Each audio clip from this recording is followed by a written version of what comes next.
মান আহাব্বা লিল্লাহ ওয়া আবগাদা লিল্লাহ ওয়া আতা লিল্লাহ, মানুষকে ভালোবাসবা আল্লাহর জন্য, আর মানুষের সঙ্গে রাগান্বিত অবস্থায় কথা বলবা সেটাও আল্লাহর জন্য।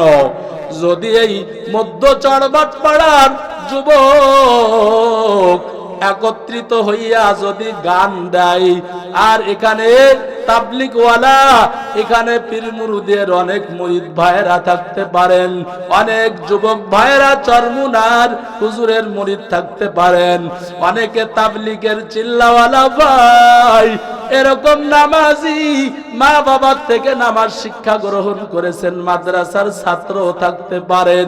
সবাই যদি আল্লাহকে খুশি করার জন্য তাদের হাতে পায়ে ধরে লাগে, হাতে পায়ে ধরার প্রয়োজন মনে হয়, যদি তাও আপনি তাকে গুনাহ থেকে যদি বাঁচাতে পারেন, যদি না শোনে, যদি শত্রুতা যদি আল্লাহর জন্য করেন, আল্লাহর রাসূল বলেন আল্লাহর জন্য ভালোবেসেছো, আবার গুনাহ থেকে তাকে বাঁচানোর জন্য তুমি আল্লাহর মুহাব্বতে তার সাথে রাগান্বিত অবস্থায় কথা বলেছো, আর এই রকম কথা বলিয়া যদি তুমি তাকে গুনাহ থেকে না ফেরাতেও পারো, তুমি যদি তার দুশমন হইয়া যাও, তারপরেও আল্লাহ তোমাকে নবীদের সঙ্গে জান্নাতের মেহমান বানাবে।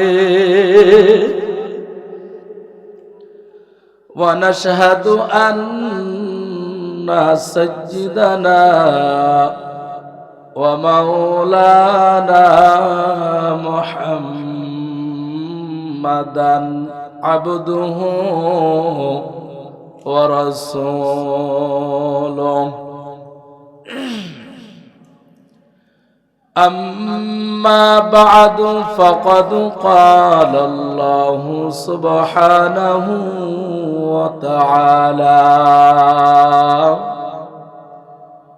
في كلامه المجيد والفرقان الحميد: أعوذ بالله من الشيطان الرجيم. بسم الله الرحمن الرحيم. ولا تكونوا كالذين نسوا الله فأنساهم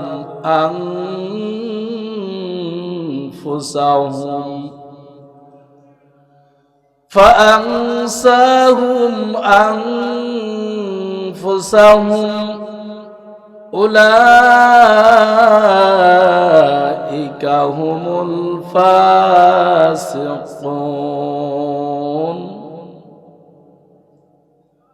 لا يستوي أصحاب النار وأصحاب الجنة. أصحاب الجنة هم الفائزون. لو أنزلنا هذا القرآن على جبل لرأيته خاشعا متصدعا من خشية الله. وتلك الأمثال نضربها للناس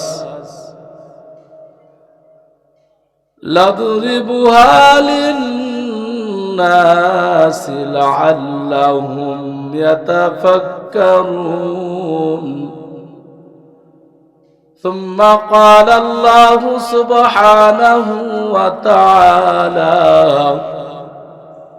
إنما أموالكم وأولادكم فتنة والله عنده أجر عظيم. وقال محمد رسول الله صلى الله عليه وسلم حب الدنيا رأس كل خطيئة أو كما قال النبي عليه الصلاة والسلام. যাদের মৃত্যুর সময়ে কালেমা উচ্চারিত হবে তারা বিনা হিসাবে কিয়ামত পর্যন্ত জান্নাতে কবরের ভিতরে ঘুমাবে। সুতরাং আমাদের সমস্ত নবীরা দুনিয়াতে এসেছিলেন, কিন্তু সর্বাগ্রে আল্লাহর হুকুম তারা পালন করেছিলেন। আপনারাও যারা আজকে এখানে বসেছেন, আল্লাহ পাক রব্বুল আলামিন তৌফিক দিলে আপনি আপনার মা বাবার জন্য, দাদা দাদির জন্য যেরকম দোয়া করছেন, আল্লাহ আপনার ঔরসে যে সন্তান দিবেন আপনার থেকেও তারা বেশি আল্লাহওয়ালা হবে। আল্লাহ তৌফিক দান করেন। قال النبي صلى الله عليه وسلم حب الدنيا رأس كل خطيئة. নবী বলেন সব গুনাহের মূল হলো দুনিয়া। দুনিয়াতে আমরা কেউ আসতে চাই নাই, আমাদেরকে যিনি পাঠিয়েছেন তিনি হলেন আল্লাহ। আল্লাহ পাক রব্বুল আলামিন বলেন, আমি তোমাকে দুনিয়াতে পাঠিয়েছি, পাঠানোর একটা উদ্দেশ্য আছে সকলে জানি, ইল্লা লিয়াবুদুন, একমাত্র আমার ইবাদতের জন্য পাঠাইলাম। তোমার স্ত্রী দুনিয়াতে থাকবে, একে একে 4টা স্ত্রী গ্রহণ করতে পারবা যদি তুমি সক্ষম সর্বদিক দিয়ে হও। সুবহানাল্লাহ পড়েন। কিন্তু তারপরও আমি আল্লাহ পাক রব্বুল আলামিনকে সর্বাগ্রে ভালোবাসতে হবে, এটা হলো দুনিয়ার নিজাম। কিন্তু আমি আল্লাহকে ভুলে গিয়ে স্ত্রীর কথা শোনা যাবে? আল্লাহকে ভুলিয়া নিজের সন্তানের কথা শোনা হারাম। আল্লাহকে বলিয়া মা বাবার কথা সন্তানের জন্য শোনাও হারাম। যদি মা বাবা কাফের হয়, মুশরিকাও যদি হয়, কিন্তু নবী বলেন মা বাবার মর্যাদা সন্তান পরিপূর্ণ প্রদান করো গো। মা বাবার সঙ্গে উহু শব্দ উচ্চারণ করবা না। মা বাবাকে মা বাবার মর্যাদায় 100%, সে যদিও মুশরিকা হয়, চির জাহান্নামী হলেও তোমার তো পিতামাতা, তাকে তুমি সর্বোচ্চ মর্যাদা দিবে, এটা আল্লাহ বলেছেন। জোরে কোন, কে বলেছেন? কিন্তু মা যদি আমাকে মূর্তি পূজারি বানাই, মা যদি আমাকে আল্লাহ থেকে উল্টা দিকে যদি ডাকে, তাহলে সেই ডাকে আহ্বান, সেই ডাকে সাড়া দেওয়া যাবে না, সেটা সম্পূর্ণরূপে হারাম।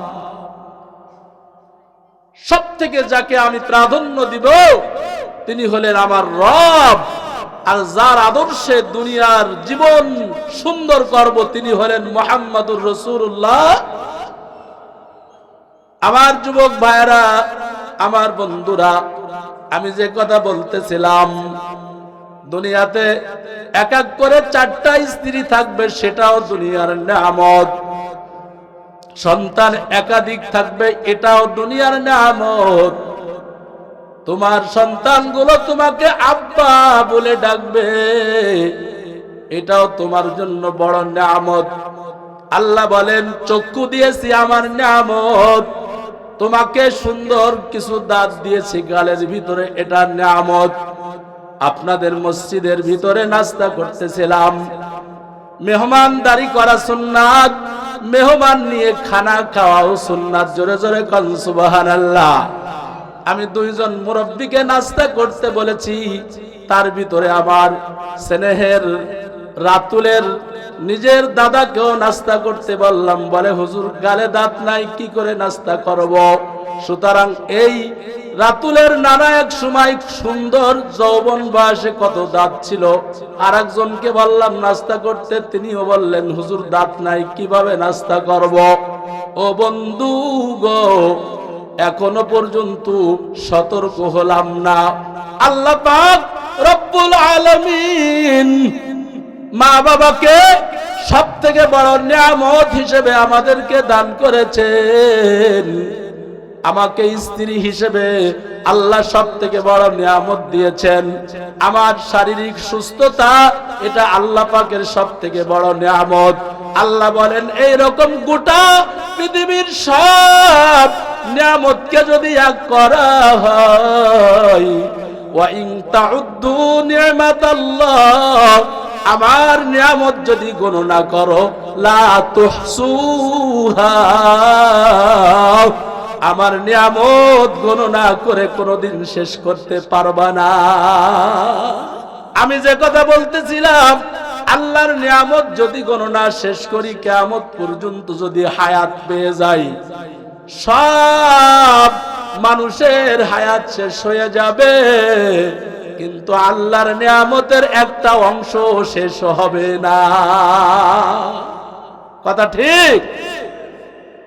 সেই নিয়ামত আল্লাহ দিয়েছেন, এই নিয়ামত পাইয়াও বান্দা দুনিয়া থেকেই তো জাহান্নামী হবে। নাউজুবিল্লাহ পড়েন।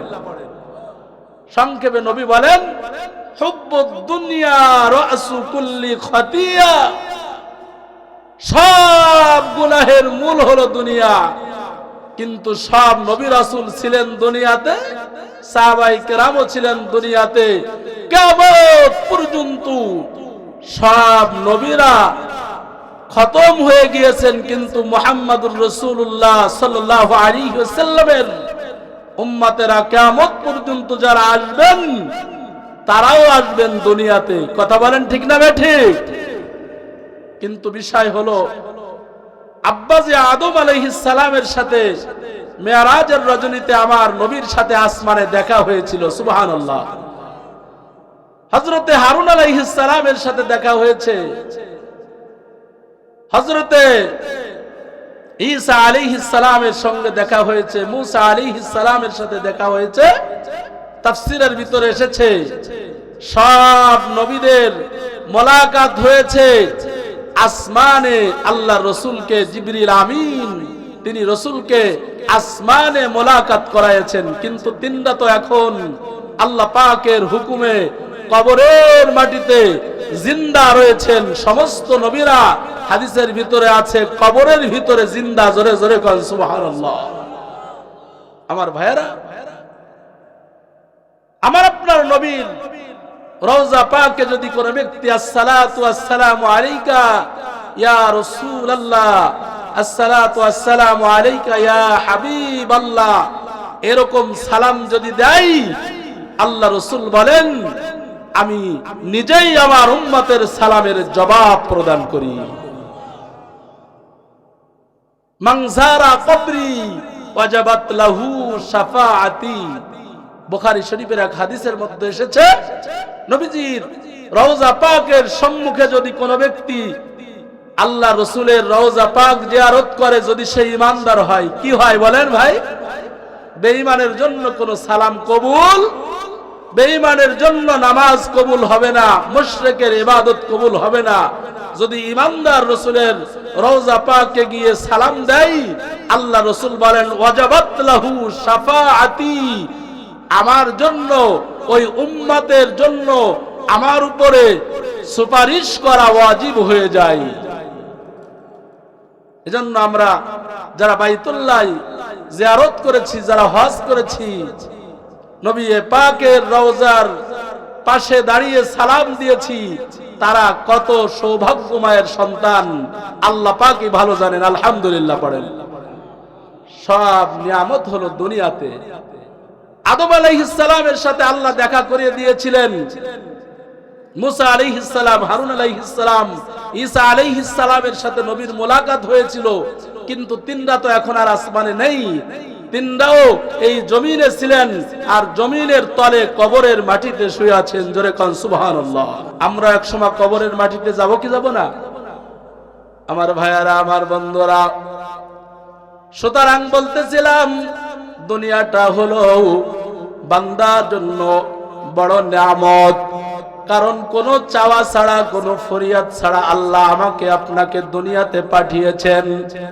আল্লাহ পাক রব্বুল আলামিন যে কথাটাই কুরআনুল কারীমের ভিতরে বলেছেন, বান্দারে যেদিকে তাকাবা সেদিকে তুমি আমাকে দেখতে পাবা, আমার নিয়ামত দেখতে পাবা, আমি আল্লাহকে দেখতে পাবা। কিন্তু আমি আল্লাহ পাকের নিয়ামত গণনা করে কিয়ামত পর্যন্ত হায়াত দেয়া হলেও শেষ করতে পারবা না। ওয়া ইন তাউদ্দু নি'মাতাল্লাহ লা তুহসুহা।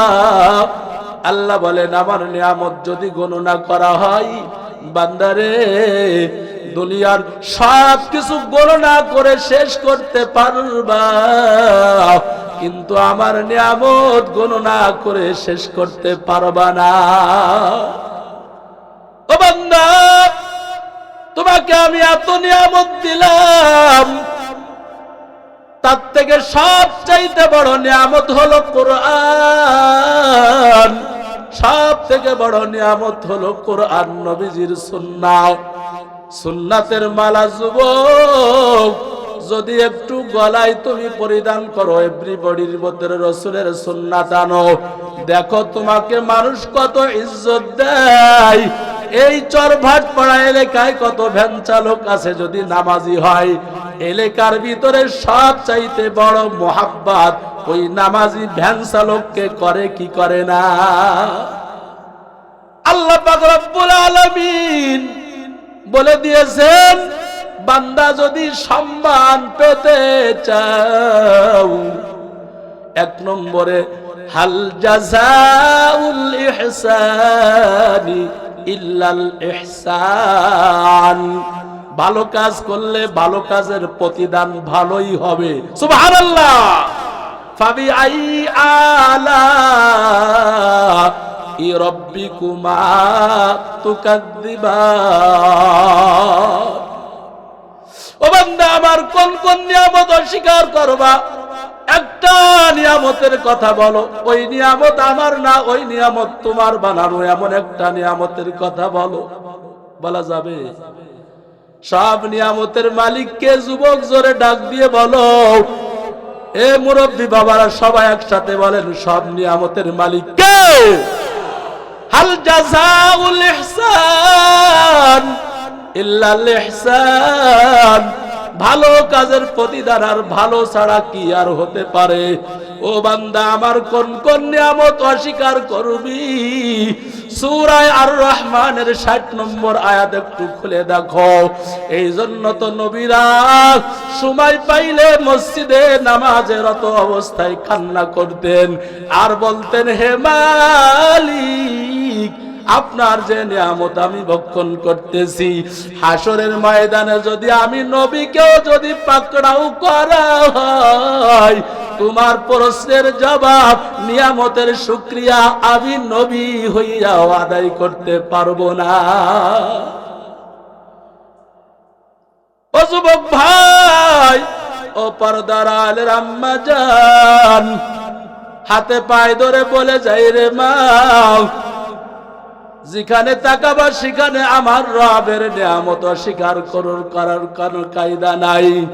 অকালিলুম মিন ইবাদিয়াশ শাকুর। আল্লাহ বলেছেন, অল্প কিছু মানুষই নিয়ামতের শুকরিয়া আদায় করে, আর সবাই বলে আমি তো কিছুই পেলাম না, দুনিয়াটা আশাই আমার ব্যর্থ। বলে কি বলে না?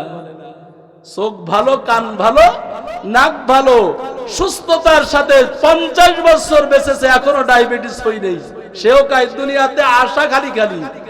দুনিয়াতে আইসে কিছুই পেলাম না, তার মানে চোখ কেমন যেন অন্ধ, দাঁত কেমন যেন অ্যাক্সিডেন্ট করে 32টে 26টে পড়ে গেছে। এইরকম বিপদগ্রস্ত মানুষ যে, সেও কিন্তু আল্লাহর শুকরিয়া আদায় করে। আর 50 বছর হায়াতে এখনো সুস্থ, একাধারে 24 ঘন্টা কাজ করতে পারে এমন সুস্থ মানুষ, সেও কিন্তু আল্লাহর নাশুকরিয়া করে। এরকম যুবক আছে না নাই? সুতরাং নিয়ামতের শুকরিয়া আদায় করো। এখনো পর্যন্ত বাংলাদেশে কোরআন ও হাদিসের কথা সুন্দরভাবে শুনতে পারতেছি। জোরে বলেন আলহামদুলিল্লাহ। ফিলিস্তিনের দিকে তাকায় দেখো, মাগরিবের নামাজে সিজদা দিয়েছে, আর দুশমনেরা গুলি চালায়া আমার বৃদ্ধ বাবা, ছোট মাসুম বাচ্চা, যে বাবার সাথে নামাজ পড়তে গিয়ে পিছন দিয়ে বাবার লুঙ্গিরে উজলই ধরে, আছে না নাই? এরকম নিষ্পাপ শিশু যে বোঝে না, সেও মসজিদে, এরকম শিশু সহ 61 জন মুসল্লিকে মাগরিবের নামাজে সিজদার রত অবস্থায় গুলি করে শহীদ করে দেওয়া হয়েছে। তুমি তো সুখে আছো, বোঝো না? বেঈমানের দেশে যদি তোমার জন্ম হয়, তাহলেই বুঝবা ইবাদত ইচ্ছা করলেও করা যায় না। আর আমার বাংলাদেশে যেখানে ইচ্ছায় সেখানে নামাজ পড়তে পারি কি পারি না? এটা কিসের কারণ? আপনারা সবাই এখন বলবেন, হুজুর আসলেই সঠিক কথা বলেছেন। ঢাকার শহর হলো মসজিদের শহর। কিসের শহর? আপনাদের মধ্য চরবাটপাড়া মসজিদের ভিতরে 4 কাতার, বাহিরে 2 কাতার, বারান্দায় 6 কাতারের মসজিদ। কত সুন্দর করেছেন। বয়ান ওঠার আগে এক ভাই বলতেছেন, এখানে সম্ভবত যেভাবে দেখালেন তাতে গ্লাস লাগাবেন। সুতরাং এই মসজিদ কি একবারেই এত উন্নত হয়েছে বলেন? টিনের মসজিদও তো দেখেছি, টিনের মসজিদ ছিল না ভাই? সুতরাং এখনো পর্যন্ত বাংলাদেশে মসজিদ, মাদ্রাসা, মসজিদের শহর হলো ঢাকা, মাদ্রাসার শহর হলো বাংলাদেশ। আল্লাহু আকবার বলেন। আর এই মসজিদের ইমাম মাদ্রাসার ছাত্র, মসজিদের ইমাম মাদ্রাসার মুহাদ্দিস, মসজিদের ইমাম মাদ্রাসার প্রিন্সিপাল। এই মাদ্রাসা এই দেশে আছে বিদায়ী কোন বেঈমান আর মুরতাদ আর কোন বদ্দিন আর কাফের আর মুশরিক হুঙ্কার দিতে পারে না যে মুসলমানের দেশে আজান হলে মসজিদ তালা মেরে দাও। এ কথা এখনো পর্যন্ত বলতে পারে নাই। ইনশাআল্লাহ আরো 100 বছর না, কিয়ামত পর্যন্ত কাহারও সাহস হবে না, যদি ঈমানের জজবা আমার আপনার ভিতরে যদি থাকে, এরকম স্লোগান কেউ দিতে পারবে না। কথা বলেন ঠিক না বেঠিক? এজন্য যার জন্য সিন্নি খাইলে মোল্লা চিনলে না, অনেকে আছে আলেমদের দুশমন। আলেমরা যে কথা বলে, আমাকে কেন রিলিফ দেওয়া হলো না, আপনাদের চরবাটপাড়া এলাকায় যারা যাকাত দেয় একজনও বলতে পারবেন না। আপনার মসজিদের ইমাম সম্ভবত মাহবুবুর রহমান সাহেব, তাই তো ভাই? ইনি আপনার কাছে হাজারো অসহায় অবস্থায় থাকার পরেও আপনার কাছে কোনোদিন যাকাতের জন্য যাবে না, কারণ তার ভিতরে আত্মমর্যাদা আছে। যদি আমাকে যাকাত দিতেই হয়, আমার মুসল্লি আমাকে গোপনে দিবেন, কিন্তু প্রকাশ্যে সবাই যাকাত চাইলেও তিনি যাকাত চাবেন না, যদিও জায়েজ। আল্লাহ পাক আলেমদেরকে আত্মমর্যাদা দিয়েছেন। সুতরাং বোঝা গেল, এই গ্রাম থেকে যেহেতু যাকাত নিতে তিনি নিজের জন্য যান না, তাহলে কোনো কথাই তিনার নিজের জন্য বলেন না। যার জন্য বলেন তিনি হলেন আল্লাহ, আর যার মহব্বতে বলেন তিনি হলেন মুহাম্মাদুর রাসূলুল্লাহ। চিল্লায় পড়েন সাল্লাল্লাহু। গোটা পৃথিবীতে দেখেন, আপনার আমার ঈমানের জন্য মেহনত করেন উলামায়ে কেরাম। সুতরাং যদিও আমার দ্বারা কিছু ভুল হয়ে যায়, আপনার সন্তান অপরের স্ত্রীর সাথে পরকিয়া করে ধরা খেয়েছে, জুতোর মালা পরিধান করানো হয়েছে, দেশের থেকে এলাকা থেকে আপনার একঘরো করে রেখেছে, যাকে বলা হয় সমাজ থেকে আলাদা করেছে, তারপরেও গোপনে গোপনে ওই রাত্রেই আপনার সন্তানের জন্য আপনার চোখের পানি ঝরে, আপনি তাকে ক্ষমা করে দেন, নিজের জমি লিখিও হলেও তাকে গ্রামে আনার চেষ্টা করেন। আপনার সন্তানের জন্য আপনার কত মায়া।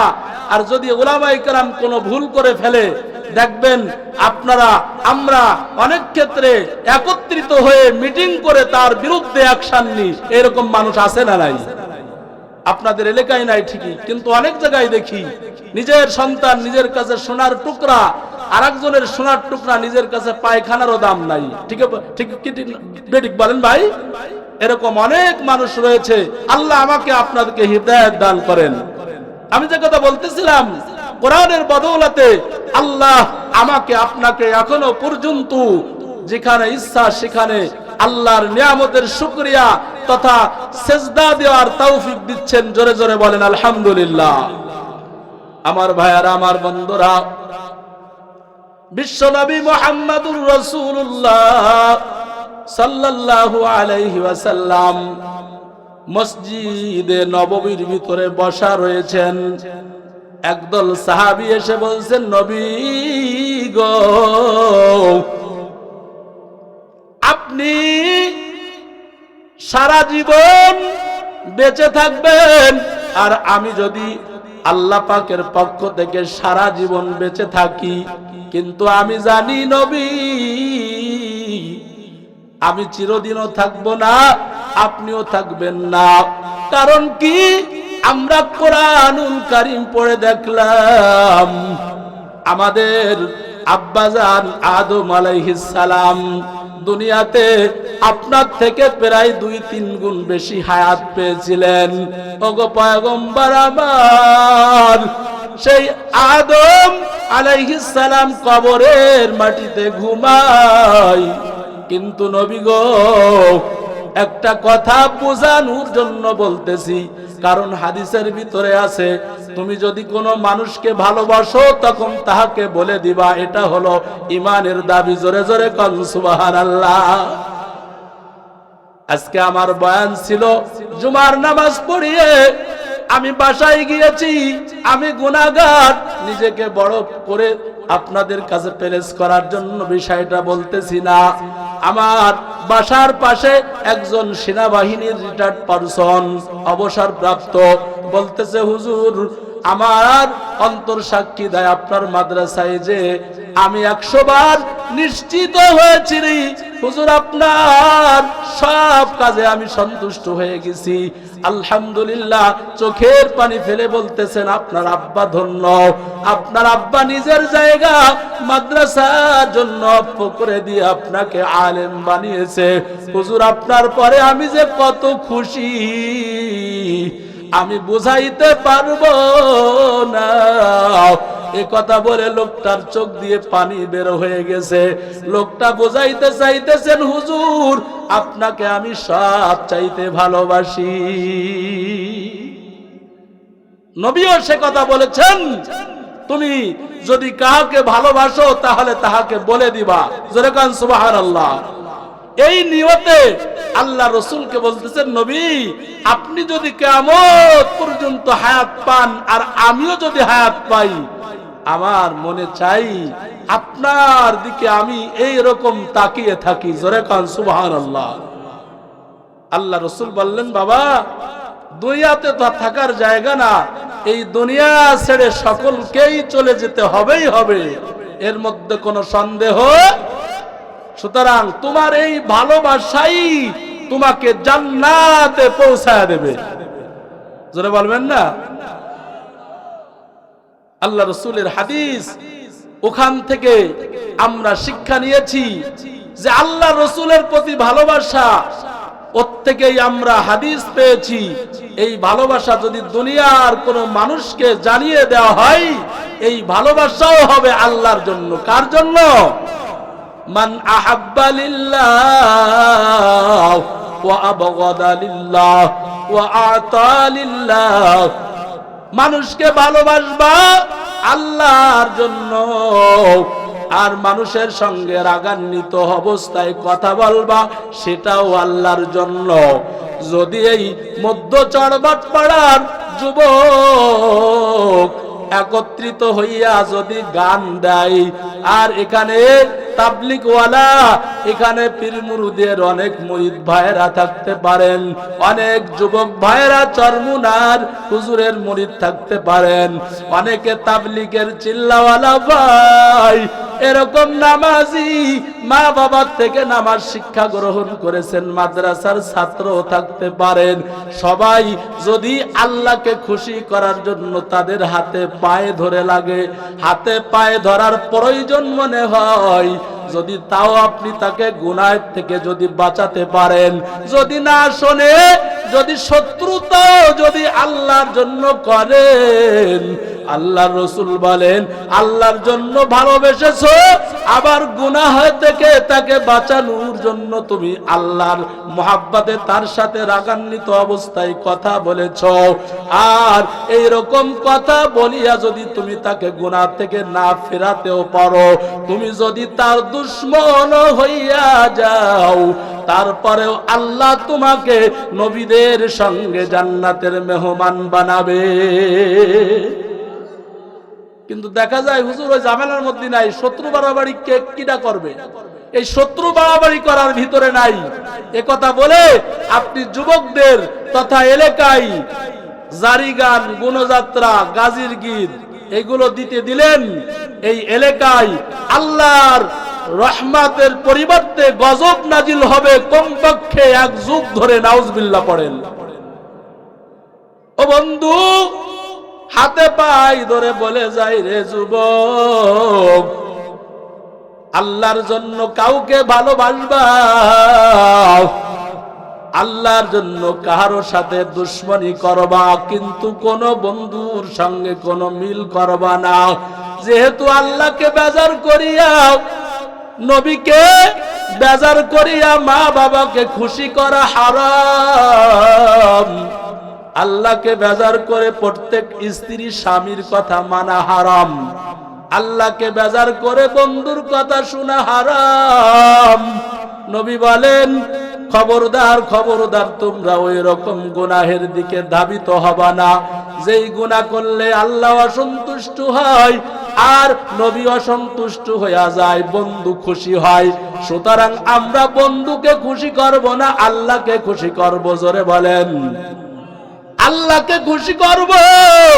কারণ আল্লাহ যদি আমার বেজার হইয়াই যায়, আমার জন্য জাহান্নামের আগুন আল্লাহ পাক নির্ধারণ করে রেখেছেন। ওই আগুনের একটু তাপ যদি দুনিয়ার মধ্যে ছেড়ে দেওয়া হয়, দুনিয়ার সব মাটিগুলো তামা হয়ে যাবে। হে যুবক ভাইরা, মুরব্বী বাবারা, এজন্য নবী বলেছেন মান আহাব্বা লিল্লাহ ওয়া আবগাদা লিল্লাহ ওয়া আতা লিল্লাহ ফাকাদ ইস্তাকমালাল ঈমান। তাহলেই তুমি পরিপূর্ণ ঈমানদার হিসেবে আল্লাহর কাছে চিহ্নিত হবে। সুবহানাল্লাহ। লা ইয়াস্তাবি আসহাবুন নার ওয়া আসহাবুল জান্নাহ। হে এলাকার যুবক ভাইরা, মা বোনেরা, জান্নাতি আর জাহান্নামী কোনদিন সমান না। আসহাবুল জান্নাতি হুমুল ফাইজুন। জান্নাতীরা হবে সফল কাম। সুবহানাল্লাহ। জান্নাতীরা হবে সফল কাম। জান্নাতের দরজার কাছে কোন ব্যক্তি ব্যারিকেড দেওয়ার কেউ থাকবে না। ও মা বোনেরা, ভালো করে শুনো। এজন্য আল্লাহর কোরআন পড়া লাগে, কোরআনের ইলম জানা লাগে। আল্লাহ বলেন ওয়ালা তাকুনু কাল্লাযিনা নাসুল্লাহ, তাদের মতো তোমরা হইও না যারা আল্লাহকে ভুলে গিয়েছিল। নাউজুবিল্লাহ বলেন। তারা কারা? যত দুশমনের দল। ওয়া ইন্নাল ফুজ্জারা লাফি জাহিম। সব ফুজ্জার, গুনাহগার, অবদ্ধ, আল্লাহর সাথে তাদের কোনো সম্পর্ক নাই, তারা আল্লাহর দুশমন। এই রকম দুশমনদের মতো তোমরা হইও না। লা ইয়াস্তাবি ওয়ালা তাকুনু কাল্লাযিনা নাসুল্লাহ। আল্লাহ বলেন তাদের মতো তোমরা হইও না যারা আমাকে ভুলে গেছে, কিন্তু তারা নিজেরা নিজেকেই ভুলে গেছে। ফাআনসাহুম আনফুসাহুম, তারা নিজে শুধু ভুলে নাই, আল্লাহ তাদেরকে আত্মভোলা করে দিয়েছেন। নাউজুবিল্লাহ পড়েন। যারা আত্মভোলা হয়ে গেছে, আল্লাহ যাদেরকে আত্মভোলা করে দিয়েছেন, তারা নিজেদের সম্পর্কে কোনো খবর রাখবে না, অপরের দোষ তালাশ করবে, নবীদের ইতিহাস নিয়ে আলোচনা করবে না। আল্লাহ কোরআনের ভিতরে তাদের মতো হয়েও না, তারা কারা এ প্রসঙ্গে তার কোনো নলেজ নাই, নলেজ দিলেও তারা মানে না। আল্লাহ বলেন তাদের জন্য উলাইকা হুমুল ফাসিকুন, তারা হলো অবাধ্য। অবাধ্য বান্দার সাথে আমার কোনো সম্পর্ক নাই। আল্লাহর রাসূল বলবেন অবাধ্য উম্মতের সাথে আমার রাসূলের সাথে উম্মতের কোনো সম্পর্ক নাই। কারণ দুনিয়াতে মায়ের খোঁজ যদি বাবা না নেয়, আর বাবার খোঁজ যদি মা না নেয়, স্বামীর খোঁজ যদি স্ত্রী না নেয়, এক বছর না এক যুগ স্ত্রীর খবর যদি কোনো স্বামী না নেয়, অনেক ঘটনা আমরা এরকম দেখি যে কিছুদিন পরে ওই স্ত্রী স্বামীর খোঁজ না পাওয়ার কারণে অন্য পুরুষের সাথে বিবাহ বসে। আছে না নাই? এটা যদি হতে পারে দুনিয়ার কালচার, আল্লাহ বলেন উলাইকা হুমুল ফাসিকুন, ওই অবাধ্য যারা আমার হুকুমের উল্টা চলেছে, আমার নবীজির আদর্শের উল্টা যারা চলেছে, তাদের সাথেও আমার অবাধ্য বান্দার সাথে আমার কোনো সম্পর্ক নাই। নাউজুবিল্লাহ পড়েন। স্ত্রী যদি স্বামীর 12 বছর 10 বছর যোগাযোগ নেই, বেঁচে আছে না মারা গেছে, হঠাৎ করে উদাও হয়ে গেছে। গতকালকে ফেসবুকে দেখলাম আমাদের এই কালনা আমার এক ভাই নিখোঁজ হয়েছে গতকালকে 12টা থেকে। আমি ফেসবুকে দেখে দোয়া করেছি, কমেন্টও করেছি, আল্লাহ ভাই একজন দিনমজুরি, আল্লাহ তুমি তাকে তার মায়ের কোলে তার সন্তানের সামনে হাজির করে দাও, আমিন বলেন। এরকম অনেকেই নিখোঁজ হয়ে যাওয়ার পরে স্ত্রী দেখে এর জন্য আমার জীবন শেষ, যৌবন শেষ, সময় শেষ হয়ে যায়, এরকম স্বামীর অপেক্ষা করার প্রয়োজন নেই, আরেকজনের সাথে বিবাহ বন্ধনে আবদ্ধ হয়। সুতরাং অনেক দেখা যায় স্ত্রীও আছে, কিন্তু প্রথম স্ত্রীর খোঁজ না নিয়ে তার সামনে দ্বিতীয় স্ত্রী তৃতীয় স্ত্রী নিয়ে চলে, কিন্তু প্রথম স্ত্রীর সাথে কোনো যোগাযোগ রাখে না। এমন অবস্থায় স্ত্রী ডিভোর্স দিয়ে সাথে সাথে তার সামনেই অন্য পুরুষের সাথে বিবাহ বন্ধনে আবদ্ধ হয়। কারণ তোমার মতো অবাধ্য স্বামীর সাথে আমি স্ত্রী হিসেবে পরিচয় দিতে চাই না, তোমাকে আমি ডিভোর্স দিয়ে তোমার থেকে আলাদা হয়ে গেলাম। পিছনে কারণ হলো অবাধ্য স্বামীর সাথে স্ত্রীর সম্পর্ক বিচ্ছিন্ন হয়ে যায়। এটা যদি দুনিয়াতে হতে পারে, আল্লাহ বলেন উলাইকা হুমুল ফাসিকুন, ওই সকল অবাধ্য বান্দার সাথে আমি আল্লাহর কোন সম্পর্ক দুনিয়াতে নাই, আখিরাতেও থাকবে না। চিল্লায় বলেন নাউজুবিল্লাহ। নবীজি বসে আছেন মসজিদে নববীর ভিতরে। আরবকে 2 ভাগে ভাগ করা হয়েছে। কয় ভাগে ভাই? একটা হলো আরবে আরিবা, আর একটা হলো আরবে মুস্তারিবা। আরবে আরিবার অঞ্চলের মানুষ বড় বেহায়া টাইপের ছিল। নাউজুবিল্লাহ পড়েন। নবীজি বসে আছেন, এক শ্রেণীর মানুষ একেবারে উলাঙ্গা হয়ে এবং পায়ে কোনো জুতা নেই, কোনো উটের উপরে সওয়ার না করে কোথা থেকে বাগান বা জঙ্গলের মধ্য থেকে বের হয়ে আরবে আরিবার ওই অঞ্চলের মানুষের চরিত্র অনুযায়ী আল্লাহ রসুলের সামনে উলাঙ্গা হয়ে উপস্থিত হয়ে গেছে। নাউজুবিল্লাহ পড়েন। এবং ডোরাকাটা পোশাক পরিহিত। আল্লাহ রসুল দেখার সাথে সাথে চোখ 2টাকে নিচে করে ফেললেন, কারণ সর্বাধিক লজ্জাশীল ছিলেন আমার নবী মুহাম্মদুর রাসূলুল্লাহ। চিল্লায় পড়েন সাল্লাল্লাহু। আলাইহি ওয়াসাল্লাম। বুখারীর এক হাদিসের মধ্যে আছে, নবী বলেন ঈমানের 70 বা ততোধিক শাখা রয়েছে। একটা গাছ হলে এই গাছের শত শত ডালপালা, তার থেকে ছোট ছোট ডাল এরকম জমিনে ছড়িয়ে পড়ে কি পড়ে না ভাই? এটাকে বলা হয় আরবিতে শোভা। নবী বলেন আল ঈমানু বিজহু ওয়া সাবুনা শোভা। ঈমানের 70 বা ততোধিক শাখা আছে, তন্মধ্যে 3টা শাখার কথা নবীজি উচ্চারণ করেছেন। 3টা শাখা যদি কোনো ব্যক্তি অর্জন করে, এই লোকটা হাসরের ময়দানে নবীদের কাতারে জান্নাতি হবে।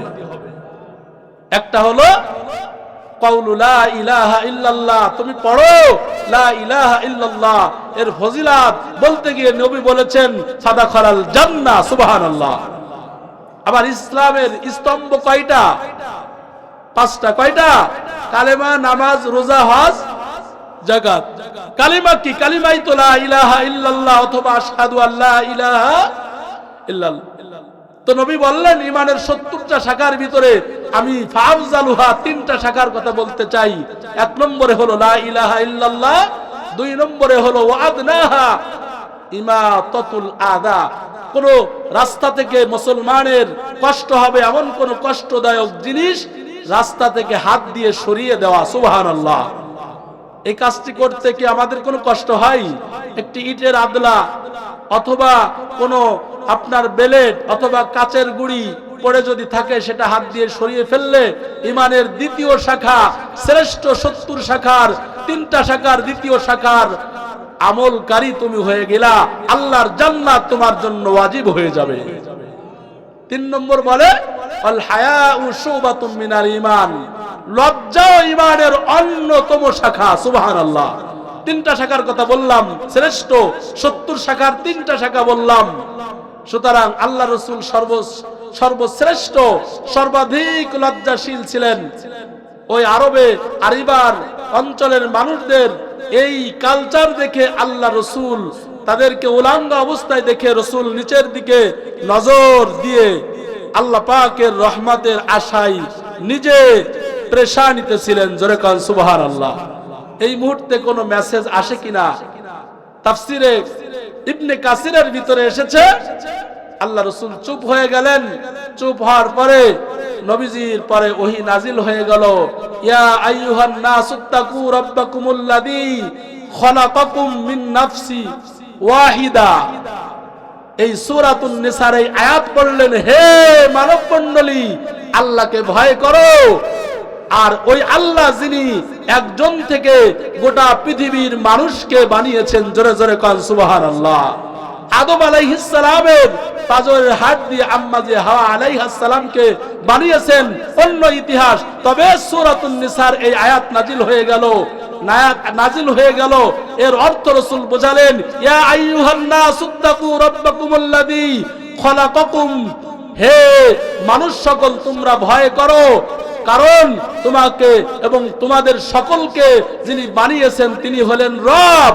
ওই রবকে ভয় করে তোমরা উলাঙ্গা না হয়ে তোমরা ফরজিয়াত হুকুম পালন করে আল্লাহর কুদরতি শক্তি তোমাকে আল্লাহ দিয়েছেন, এ কারণে তুমি বেহায়াপনা, লজ্জা এবং ঈমানের অন্যতম শাখা লজ্জা, তোমার ভিতরে লজ্জা নাই, এক্ষেত্রে তুমি সর্বাধিক আল্লাহকে ভয় করো। জোরে কান সুবহানাল্লাহ। সাথে সাথে সূরা নিসার এই আয়াত নাজিল হয়ে গেল। আজকে তাফসীরের ভিতরে দেখতেছিলাম, সুতরাং যত নগ্নতা, বেহায়াপনা নারী এবং পুরুষেরা করে, সব ব্যক্তির ভিতরে লজ্জা নাই। আর লজ্জা নাই যার, তার ঈমান নাই। যার ঈমান নাই তার তাকওয়া নাই, খোদা ভীতি নাই। কথা ঠিক আমার যুবক ভাইরা? সুতরাং আল্লাহ পাক রব্বুল আলামিন বলেন, উলাইকা হুমুল ফাসিকুন, তারা হলো আমার অবাধ্য, যাদের কোনো লজ্জা নাই, যাদের কোনো জবানের কন্ট্রোল নাই। সুতরাং তারা হবে হাসরের ময়দানে আল্লাহর অবাধ্য বান্দা। নাউজুবিল্লাহ পড়েন। ইন্নাল আবরারা লাফি নাঈম ওয়া ইন্নাল ফুজ্জারা লাফি জাহিম। আল্লাহ পাক রব্বুল আলামিন জানিয়ে দেন, বান্দারে নেক কর্মশীল যারা নেককার হবে তাদের জন্য ঠিকানা হবে জান্নাত। ওয়া ইন্নাল ফুজ্জার লাফি জাহিম। আর যারা গুনাহ করে কবরে তওবা না করে রওনা হও তারা হবা জাহান্নামী, তাদেরকে বলা হয় ফুজ্জার। ফুজ্জার মানে হলো পাপাচার, আল্লাহ পাকের দুশমন। আল্লাহর দুশমন হইয়া যুবক আমরা যেন মৃত্যুবরণ না করি। নিয়ামত যদি গণনা করা হয়, নিয়ামত গণনা করে যেহেতু শেষ করতে পারবো না, বুখারী শরীফের এক হাদিসের মধ্যে নবী বলেন মান্নু কিসাল হিসাব হালাক। আল্লাহ যদি কারো হিসাব পরিপূর্ণ গ্রহণ করে সে জাহান্নামী হবেই হবে, নাউজুবিল্লাহ পড়েন। কিন্তু কিসের কারণে আমরা জান্নাতি হব? কিসের কারণে? আল্লাহর ইবাদত করি, আল্লাহর কাছে নামাজ পড়ে বলবো হে মালিক আমার নবীজি যে এরকম নামাজ পড়েছিলেন ওই নামাজ আমার হচ্ছে না, আমি জানি। আমার রাসূলের সাহাবায়ে কেরাম যেরকম নিজেকে কন্ট্রোল করেছিলেন আমি সেভাবে কন্ট্রোল করতে পারি না। কিন্তু আল্লাহ আমি হিসাব দিয়ে তোমার জান্নাতে যেতে পারবো না, পারবো না, পারবো না। হে দয়ার মালিক তোমার রহমতের ডানা আমাদের জন্য বিছায়া দাও। সুবহানাল্লাহ। রহমত দিয়ে জান্নাতে যাব, কিন্তু নিজের আমল দিয়ে আল্লাহর কাছে হিসাব দিয়ে জান্নাতে যাব না। সব মানুষগুলো রহমতের আশায় রবের সামনে দাঁড়াবেন। সুবহানাল্লাহ। ছাত্র বয়সে শুনেছিলাম আল্লামা দেলওয়ার হোসেন সাইদি রহমাতুল্লাহ আলাইহি বলেছিলেন সব নবীরা পর্যন্ত আল্লাহর কাছে ইয়া নাফসি বলবে। সুবহানাল্লাহ। কারণ আল্লাহর সম্মুখে সবাই হবে শাকের বান্দা, আল্লাহর শুকরগুজার বান্দা হবে, বান্দি হবে। তার মধ্যে আল্লাহ বলবেন আমার কাছে যেহেতু এতটা কাজুবাজু হয়েছে, এই কাজুবাজু হওয়ার কারণে এই বিনয়ের জন্য বিনয়ী হওয়ার কারণে আমি আল্লাহ আমার রহমতের ডানা তোদের জন্য উন্মুক্ত করে দিলাম। আমার ভাইয়েরা, আমার মা বোনেরা, ও পর্দার আলের আম্মা জান, আল্লাহ রসুল বললেন খবরদার আল্লাহর ভয়ে যদি মাছির চোখ পরিমাণ পানি যদি তোমার চোখ দিয়ে বের হয়ে যায়, সঙ্গে সঙ্গে আল্লাহর রহমতে আল্লাহর কুদরতি কলিজায় কিছু মায়া হয়ে যায় বান্দার জন্য। সুবহানাল্লাহ। আল্লাহ বলবেন বান্দা গভীর রাত্রে চড়বাট পাড়া মধ্য পাড়া যাবে মসজিদের সামনে তুমি আমাকে পার জন্য বসেছিলা। ও বান্দা এই বসাটা হয়েছিল আমার জন্য। আমার অন্তরে কত মায়া, কত মায়া। এই মায়ার কারণে আমি তোর জবানের দিকে তাকিয়েছিলাম। কখন তুই আমাকে আল্লাহ বলে ডাক দিবি, কখন তুই বলবি সুবহানাল্লাহ। সুবহানাল্লাহ যখন বলেছো আমি আল্লাহ তোর জিন্দেগির সব গুনাহ সেকেন্ডের ভিতরে মাফ করিয়া সুবহানাল্লাহ। সুবহানাল্লাহ মানে আল্লাহ হলেন পবিত্র। জোরে বলেন আল্লাহ কি? আল্লাহ পবিত্র। এই কথাটা তুমি যখন মাহফিলের ময়দান থেকে বলেছিলা আমার কুদরতি কলিজার ভিতরে তোমার জন্য বড় মায়া, মায়া থাকার কারণে আমি আল্লাহ ফেরেশতা পাঠিয়ে বলেছিলাম ও ফেরেশতারা আমি আল্লাহ পাক রব্বুল আলামিনকে সুবহানাল্লাহ বলে ডাক দিয়েছে। আমি আল্লাহ আমার বান্দার জীবনের সব গুনাহ থেকে তাকে পবিত্র করে দিলাম। আল্লাহকে চিনার জন্য কোরআন, আল্লাহকে চেনার জন্য নবীজির সুন্নাত, লক্ষ লক্ষ সাহাবায়ে কেরামদের আগমন, কিন্তু সাহাবীও নাই। আল্লাহর রাসূলের কোন পয়গম্বর সাথী, কোন আল্লাহর রাসূলের কোন বন্ধুও নাই, আল্লাহর রাসূলের কোন সাথীও নাই, আব্বা যে আদম আলাইহিস সালামের সাথে দেখা করলেন তিনিও নাই, হারুন আলাইহিস সালামও নাই, ওই মুসা আলাইহিস সালামও নাই, হযরত ঈসা নবীও নাই। সব নবী কবরের ভিতরে চলে গেলেন। কিন্তু নবীদের উত্তরসূরি কারা? নবীদের উত্তরসূরি হলো একমাত্র উলামায়ে কেরাম। তোমরা যদি উলামায়ে কেরামদের সঠিক কথাগুলো মেনে চলো, তাহলে হাসরের ময়দানে নবীরা আর তোমরা জান্নাতে একসাথে থাকবা। ও মা, ও বোন, হাতে পায়ে ধরে বলে যাই রে মা, আপনাদের মতো মা আম্মাজি আয়েশা রাদিয়াল্লাহু তাআলা আনহা নবীজির সঙ্গে একই বিছানায় ঘুমিয়ে রয়েছেন। একটু পরে দেখে নবী বিছানায় নাই। আল্লাহ রসুলের স্ত্রী আম্মাজি আয়েশা সবথেকে বড় আলেমা মুহাদ্দিসা ছিলেন। তিনি দেখেন নবী কোথায় চলে গেলেন, নবীকে কেন পাওয়া যায় না? কোন দুশমনে আল্লাহ রসুলকে কি নিয়ে গেল নাকি? এরকম নবীকে এতটা ভালোবেসেছেন। হাদিসের ভিতরে আছে আম্মাজি খাদিজাতুল কুবরা রাদিয়াল্লাহু তাআলা আনহা নবীজির মাথার চুলের ভিতরে আঙ্গুল ঢোকায়া চিরুনির কাজ করে দিয়েছিলেন। সুবহানাল্লাহ পড়েন। হে যুবক, ও মা, নবীজি তখন দোয়া করেছিলেন, আয় আল্লাহ, আমার খাদিজার জন্য আমি দোয়া করলাম, হাসরের ময়দানে আল্লাহ তুমি আমার খাদিজাকে আমার ডান পাশে জান্নাতের মেহমান বানাইয়া দিও। এত মুহাব্বতের স্ত্রী খাদিজাতুল কুবরা, কিন্তু আম্মাজি আয়েশা এত বড় মুহাদ্দিসা, নবীর জন্য পাগল। পাগল হইয়া নবী বিছানায় নাই, আল্লাহর রাসূলকে তালাশ করার জন্য বের হলেন। সুবহানাল্লাহ পড়েন। দেখেন নবীজি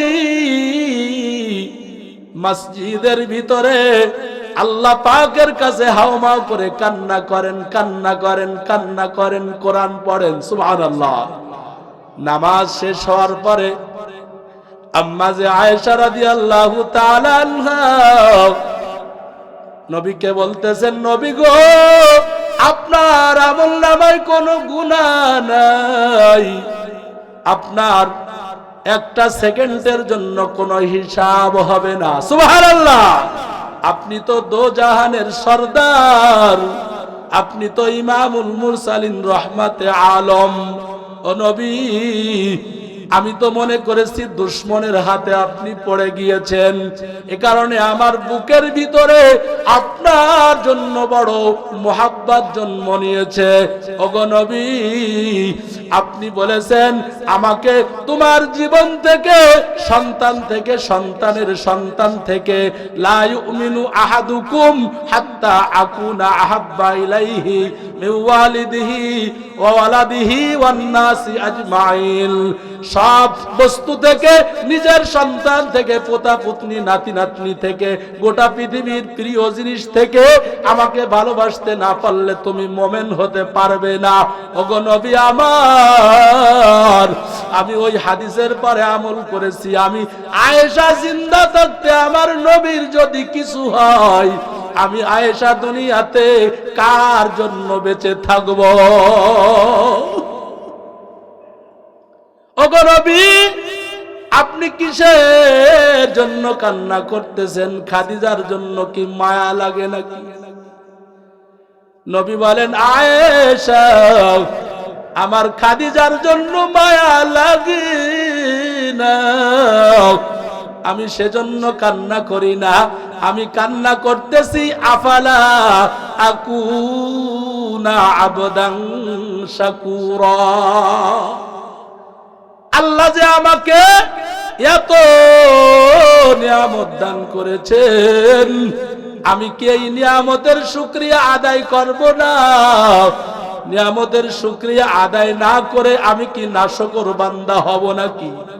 এই নিয়ামতের কথা চিন্তা করে আমি রবের সম্মুখে দাঁড়ায়া চোখের পানি ফেলতেছি হে রব, এই তাহাজ্জুদ নামাজে দোয়া কবুল হয়। আল্লাহ তুমি আমার দোয়া কবুল করো, আর আমার উম্মতের ভিতরে যারা তাহাজ্জুদ নামাজে উঠতে পারে না, হাসরের ময়দানে তাদেরকে ইশার নামাজের সময় যদি এরকম বেতের আগে 2 রাকাত নফল নামাজ পড়ে, আমার আল্লাহ আমার উম্মতকে এই দোয়ার বদৌলতে তাহাজ্জুদ নামাজের সওয়াব দান করে দেয়। ও যুবক, তাহাজ্জুদ নামাজে আল্লাহর কাছে দাঁড়িয়ে নামাজে রবকে খুশি করবা, ওই সময় দোয়া কবুল হয়। সুবহানাল্লাহ। টিসিবির মাল দেয়, দেখবেন 2 লিটার সয়াবিন প্রায় 1 লিটারের একটু বেশি অল্প টাকায় সাশ্রয় রেটে টিসিবির মাল দেওয়া হয়। দেখবেন অনেক মহিলারা আছে, অনেক যুবকরা আছে, ফজরের নামাজের আগে গিয়ে অনেকে নামাজ পড়ে না কিন্তু ব্যাগ রেখে আসে, যাতে আমি সিরিয়ালে আগে এইটা বোঝা যায়। কি বলেন, আছে না নাই? সব জিনিস বুঝলা, কিন্তু আল্লাহ কোন সময় তোমার জীবনের গুনাহ মাফ করে তোমার ফরিয়াদ কবুল করে, ওই টাইম তুমি বুঝলা না।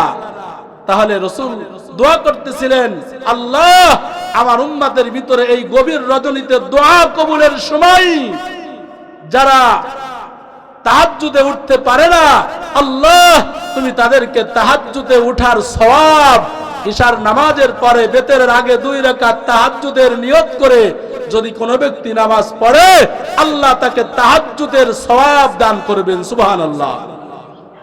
তার মানে জীবনে কোনোদিন তাহাজ্জুদে উঠবো না, বিষয়টা কি এমন না। এরকম ব্যক্তি যদি তাহাজ্জুদের সময় উঠতে পারে, সে কিন্তু আবারও তাহাজ্জুদ নামাজ পড়বে, পিছনের নামাজের সওয়াব স্পেশাল দিবেন, আর প্রকৃত তাহাজ্জুদ নামাজের সওয়াব আল্লাহ স্পেশাল দিবেন। জোরে কোন সুবহানাল্লাহ।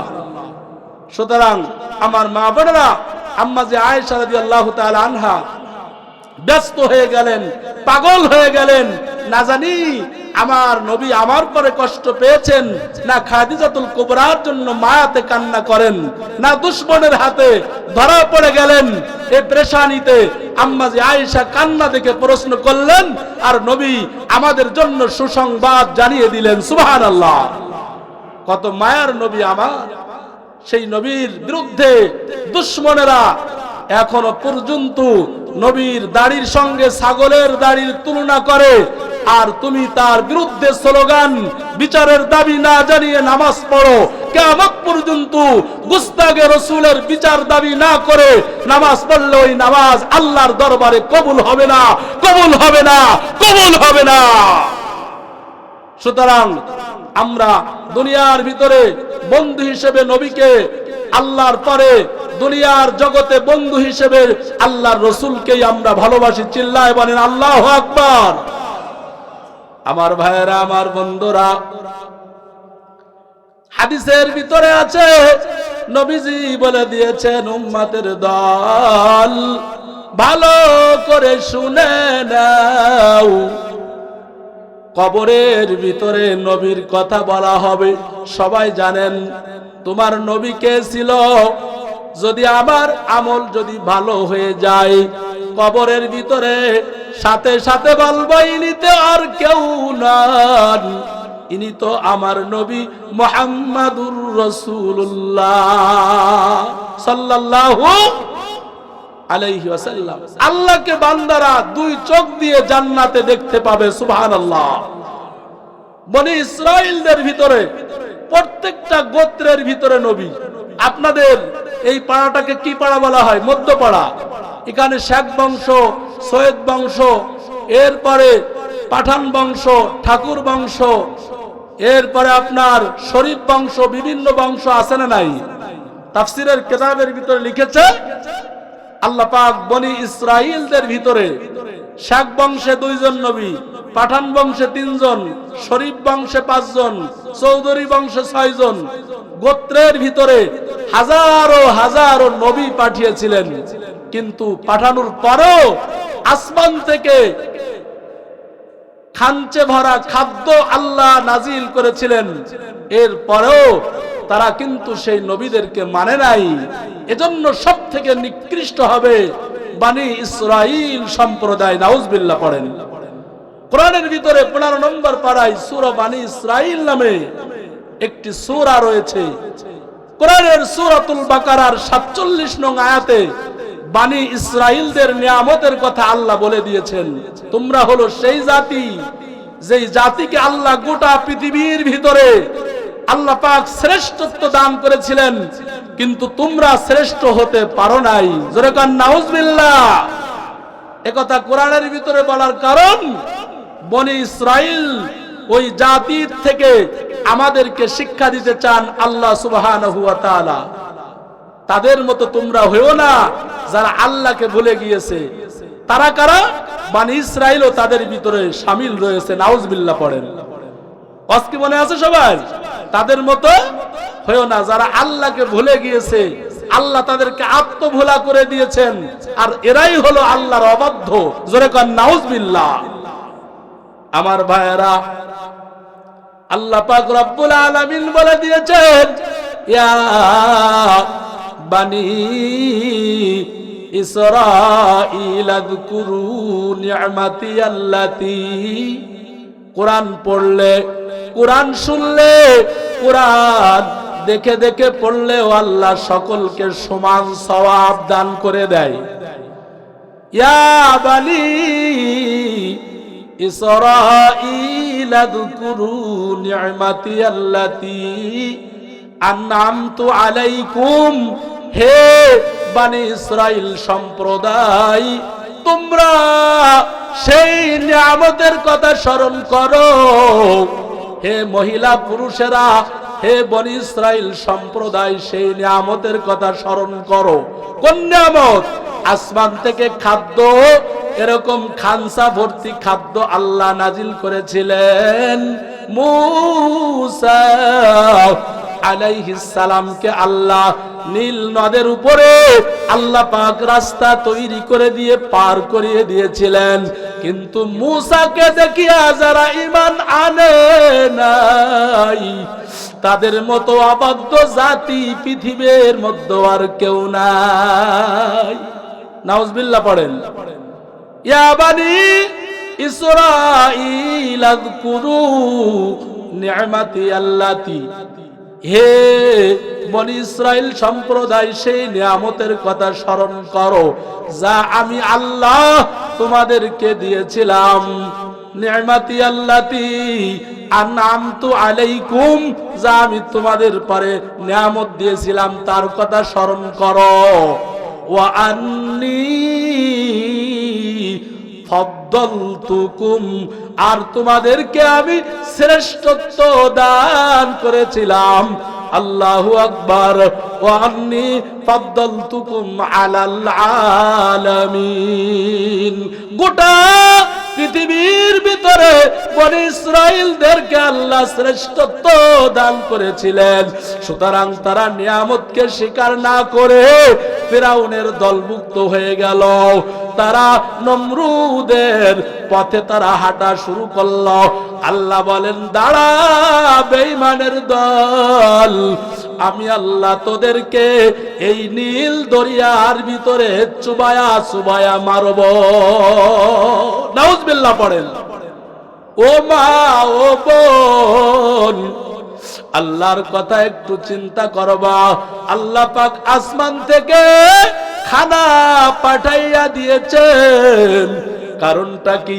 কারণ হলো আল্লাহ চাইলে সবকিছু পারে, বান্দা চাইলে কিছুই পারে না।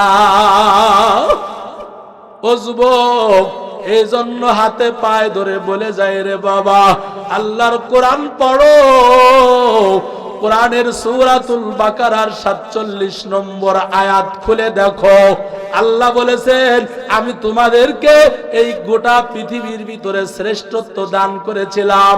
এই জন্য মূসা আলাইহিস সালামকে আল্লাহ নীল নদের উপরে রাস্তা বানিয়ে দিয়েছিলেন। সব বেঈমানের দল ওই নীল নদের ভিতরে ডুবে মরে যায়। তওবা পড়লেও তওবা কবুল হবে না, কারণ মৃত্যুর গড়গড়া যখন চলে আসবে তখন তওবা কবুল হবে না।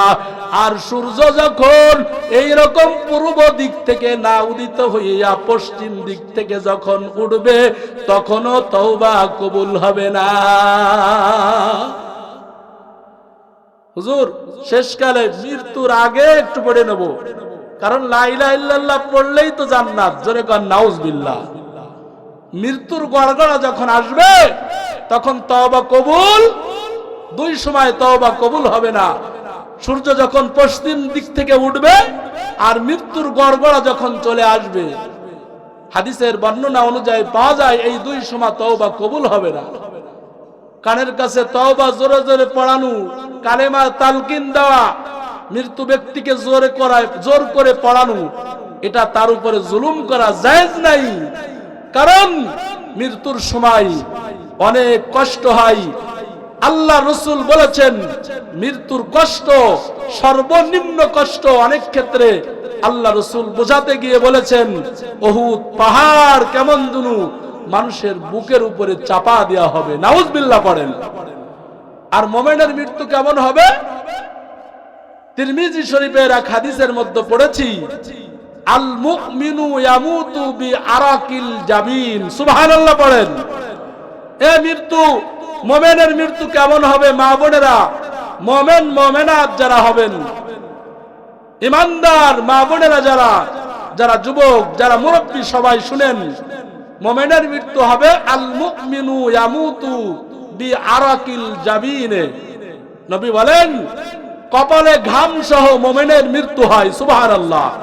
আর যারা বলেন মুমিনের মৃত্যু অনেক ক্ষেত্রে কপালের ঘাম সহ মুমিনের মৃত্যু হবে। আর বুখারীতে আসছে তুহফাতুল মুমিনিল মাউত, ইমানদারের জন্য হবে মৃত্যু উপহার। সুবহানাল্লাহ। তোহফা মানে হলো উপহার, ইংরেজিতে বলা হয় গিফট, আর বাংলায় আরবিতে হাদিয়াও বলা হয় হাদিয়া। তোহফা এটা হবে মুমিনের মৃত্যু। সুতরাং বেঈমানের মৃত্যু হবে চোখ পাক্কায়া নিজে পায়খানা পর্যন্ত করে দিবে, কালেমা পড়াতে গেলে জবানে বকা আসবে। নাউজুবিল্লাহ পড়েন।